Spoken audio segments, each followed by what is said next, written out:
There are many devotees trailing Prabhupada, and also there were 7 or 8 devotees to Prabhupada's left, and also 7, 8 devotees to Prabhupada's right. And I was the last devotee on the right.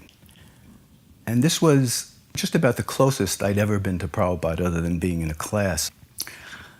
And I was in this mood of just being happy to be in the presence of my spiritual master. I didn't have to ask any questions. Everything was, already answered.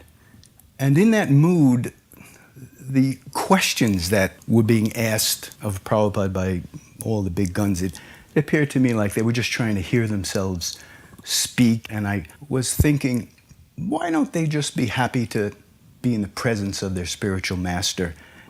And just as I was thinking that thought, Prabhupada finished answering a question, and he stuck his head out and looked down the line and looked right at me and said, "Is that all right?" And of course, I was flabbergasted, and I realized that Prabhupada had read my mind, and he was acknowledging my sentiment. And of course, wherever Prabhupada looks, everybody looks in the same way, and they're all turning their attention to me, wondering, why is Prabhupada talking to him? He wasn't part of the conversation. And all I could do was squeak out, "Yes, Prabhupada!" And that was my moment with Prabhupada that was personal, and no one else knew what had happened.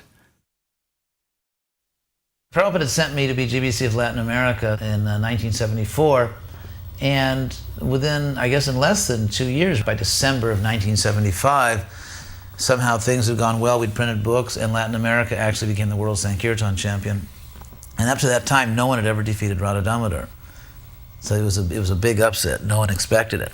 So then in 76, I was there, and Tamal Krishna Goswami was there. So we were walking with Prabhupada, and Prabhupada, he enjoyed this competition, so he was sort of egging us on, or just in a very sort of playful, affectionate way.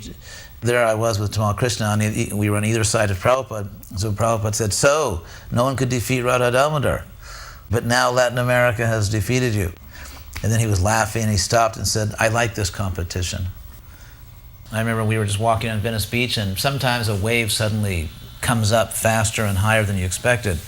And one such wave came up, we were all walking. Prabhupada had the best reflexes of anyone there, and he just scampered up the sand like a child and laughing, just like a young boy.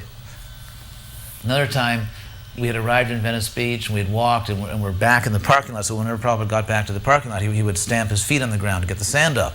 So as we were stamping our feet, 2 big dogs came. They looked more like small horses.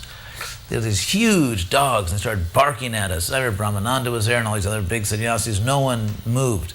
So Prabhupada stepped forward with his cane and chased the dogs away. Abhaya, Charanaravinda, fearless.